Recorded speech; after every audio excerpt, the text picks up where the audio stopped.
Nouvelle session d'information sur la télévision Labari. Mesdames, Messieurs, bonsoir, bienvenue à toutes et à tous. Nous sommes mercredi 24 janvier 2018.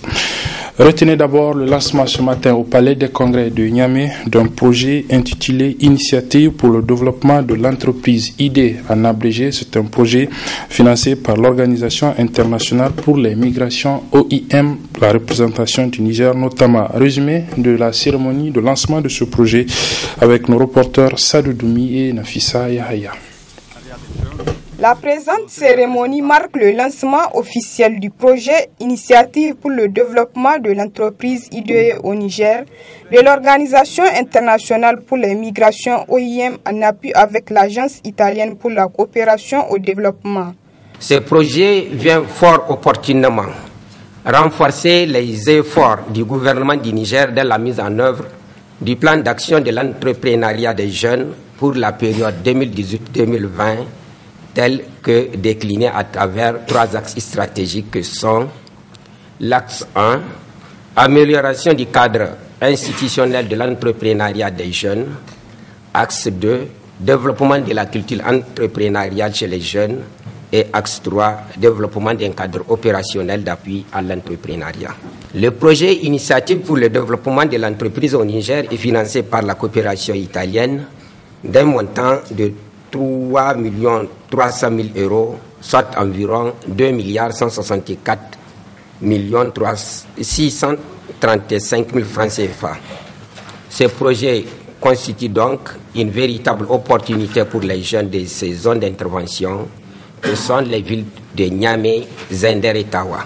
Je voudrais pour cela rendre une fois encore un hommage mérité à cette coopération, dont les volets prennent en compte les réelles aspirations du peuple nigérien et aussi exprimer au nom des différents bénéficiaires mes sincères remerciements et ma profonde gratitude au peuple et au gouvernement italien pour son engagement dans la promotion de la culture entrepreneuriale chez les jeunes nigériens.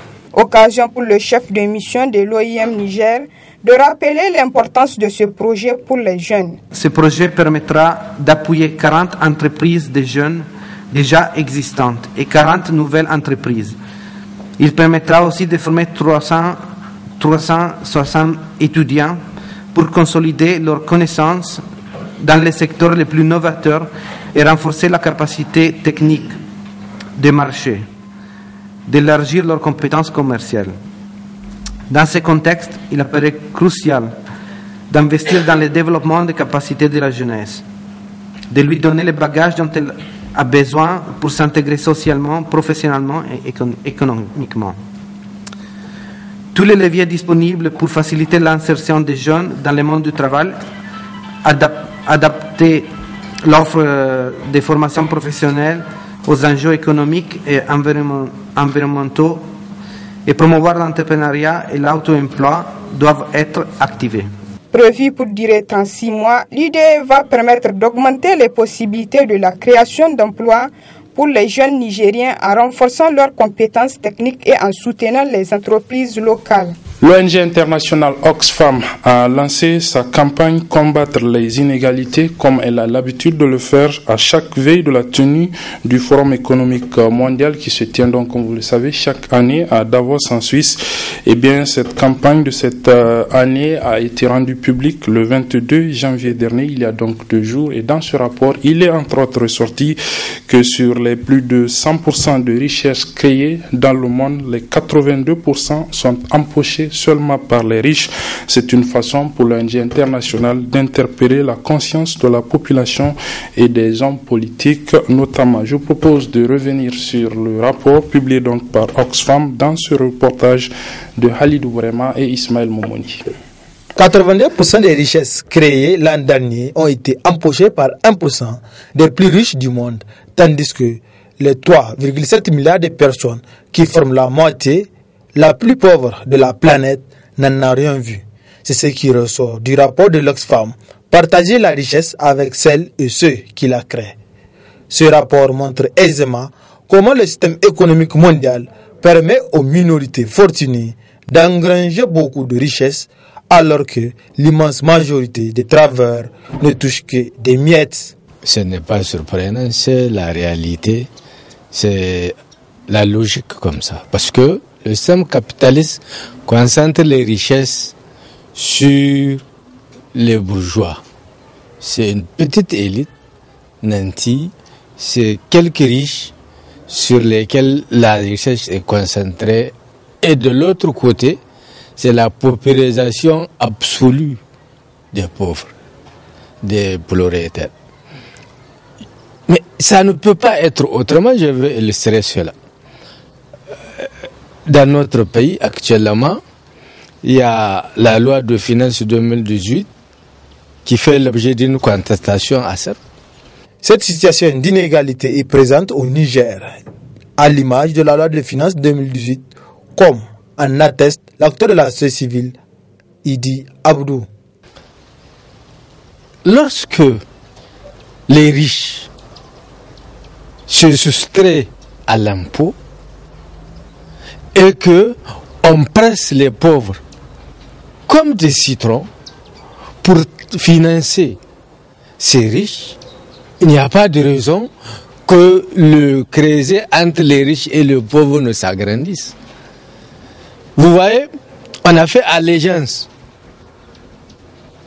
aux téléphonies, aux compagnies de téléphonie, de la taxe appelée Tati, et en contrepartie, on veut avoir l'argent qui a été perdu avec les pauvres. Comment voulez-vous que, effectivement, qu'il n'y ait pas d'inégalité? Comment voulez-vous qu'il n'y ait pas d'inégalité quand l'État du Niger entretient 43 ministres, des conseillers, alors que les étudiants boursiers de l'État du Niger sont interdits de cours? Entre mars 2016 et mars 2017, le nombre de milliardaires a connu l'année dernière sa plus forte hausse de l'histoire, avec un nouveau milliardaire tous les 2 jours. En 12 mois, la richesse des milliardaires ont augmenté de 762 milliards de dollars, soit plus de 7 fois le montant nécessaire par an pour sortir de l'extrême pauvreté les personnes qui y sont plongées. Déclaration ce matin du syndicat unique du personnel des ressources animales SUPRA, une déclaration dans laquelle le syndicat a entre autres dénoncé le retard pris cette année dans le démarrage de la campagne de vaccination du cheptel. Je vous propose de suivre un extrait de cette déclaration lue par le secrétaire général du BEN SUPRA.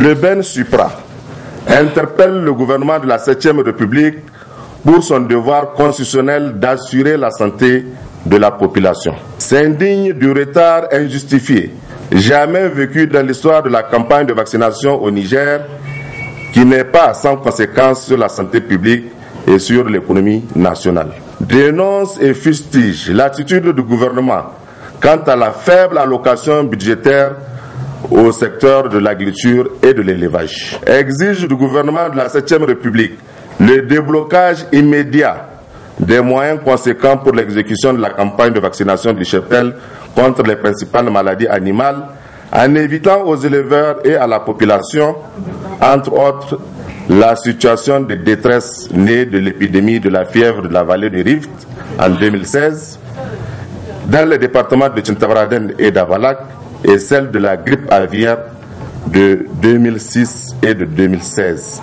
Exige du gouvernement de la 7e République la dotation du laboratoire central de l'élevage, la Bossel, en moyens conséquents pour la production permanente de vaccins afin d'éviter la fuite des capitaux. Exige du gouvernement de la 7e République la création d'un département ministériel à part entière chargé de l'élevage afin que le secteur s'affirme en se dotant des moyens pour une véritable offensive à la satisfaction des besoins alimentaires de la population. Interpelle les collectivités territoriales à plus d'engagement financier sur les questions de santé et de production animale. Voilà, c'était donc la déclaration du BEN SUPRA lue par son secrétaire général, M. Alain Adikan. Reparlons de ce problème de transport au niveau de l'université Abdou-Mouni Diofo de Niamey. Vous l'avez déjà suivi hier dans notre journal. Il s'agit d'un réel problème auquel les étudiants de l'université de Niamey sont confrontés. En effet, ils sont un peu plus de 20 000 étudiants pour qui il y a seulement 19 bus pour assurer leur transport. Ils ont tenu à le dénoncer dans ce reportage de Adam Soumana et Sadou Doumbi. L'université Abdou-Moumouni de Niamey, la première du pays ayant formé la quasi-totalité de l'élite du pays, ne plus que l'ombre d'elle-même de nos jours. En effet, ce temple du savoir se voit de plus en plus abandonné à son sort par les autorités compétentes qui n'arrivent même plus à assurer le volet transport des étudiants. Ces derniers, au risque de leur vie, s'entassent dans des bus vieillissants pour se rendre au campus, une situation que déplorent les étudiants. Aujourd'hui, le constat est amer. Le constat est amer pourquoi? Parce que vous allez vous rendre compte que l'étudiant aujourd'hui, il s'engouffre comme des sardines dans des bus. Et c'est la promesse que le président a prise dès son élection, dès son arrivée. Il a pris la décision, chaque année il va doter à l'université Abdou-Moumouni d'un bus. Et jusque-là, ça fait 3 ans aussi, cette promesse n'a jamais eu lieu. Nous dénonçons avec beaucoup d'indignation cette situation inacceptable vis-à-vis du gouvernement de la 7e République. Les pistes de pauvres que nous sommes tous ici, c'est pas parce que nous voulons, c'est pas parce que nous acceptons, mais c'est une nécessité, c'est une réalité. Vous allez voir des filles, des garçons sans goût, sans risque, on dirait comme des sardines dans des bus. C'est pas bien, c'est pas acceptable. Il faudrait que le gouvernement puisse comprendre cela. Il faut que le gouvernement ait pitié de ces pistes de pauvres-là. Les plus exposés dans cette situation inqualifiable se trouvent être la gente féminine. En ce qui concerne les filles qui sont entre griffes, on dit que nous sommes fragiles, c'est très très dangereux pour nous. Surtout que parmi nous, il y a ceux qui sont maladifs, qui ne supportent pas cela. Donc nous dénonçons vraiment à ce que le Père de la Nation puisse nous venir en aide. Je pense que 19 bus pour plus de 24 000 étudiants, c'est inconcevable quoi. Une situation qui doit interpeller les plus hautes autorités du pays afin de soigner l'image de l'université Abdou-Moumouni en mettant les étudiants de la dite institution dans des conditions de vie et de travail adéquates. Voilà, pour refermer cette édition, nous vous proposons un reportage sur le panier de la ménagère, les prix des différents produits sur les marchés. Ils sont visibles un peu partout sur le marché. Ce sont les légumes, choux, carottes, oignons, poivrons, bref, tous les légumes. Avec leur abondance et accessibilité, tout coûte moins cher. Les prix des condiments, comme c'est la période, donc on peut dire que ça va mieux parce que c'est abordable avec la période. On ne se plaint pas quand même pour les légumes. Effectivement, c'est abondant. Les prix sont abordables. Actuellement, je vois que le prix des légumes c'est un peu moins cher maintenant par rapport à avant. Moi, je suis venue à Niamey il n'y a pas longtemps, mais quand j'étais venue, je vois que les trucs sont un peu chers. Les tomates, ce qu'elle me vendait à 1000 francs, c'est le petit bol là qui vendait à 1000 francs. Maintenant, c'est jusqu'à 200, 250, c'est moins cher maintenant. Même les choux que je viens de prendre ça à 200, avant c'était à 500. Les trucs sont un peu moins chers. Cependant, force est de constater que certaines composantes du panier de la ménagère connaissent une hausse de prix.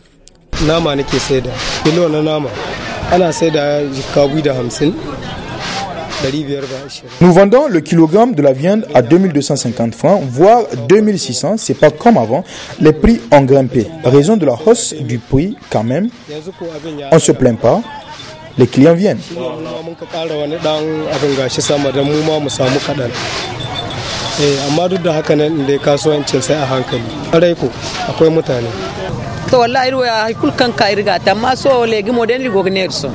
Tomato, de chou, de carotte, ngeli gogne. Melengo so kunir sinti melengo. Amaso tomato de ngeli go gaban de tonka ngeli gogne, tonka de pavre ngeli gogne. Walla borego, alhamdulillah. Je vends des légumes. Les clients viennent. En cette période, les légumes sont moins chers. J'arrive à subvenir à mes besoins. Ces légumes nous proviennent du Nigeria et d'autres sont produits ici au Niger.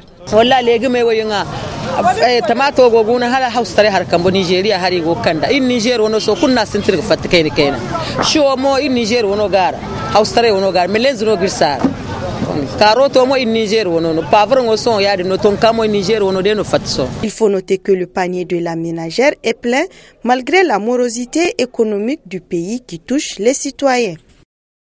Voilà, c'est sur ce que se referme cette édition, mesdames, messieurs. Merci de l'avoir suivi. Merci aussi aux équipes techniques et rédactionnelles qui m'ont aidé à le présenter. Très bonne suite des programmes sur la télévision.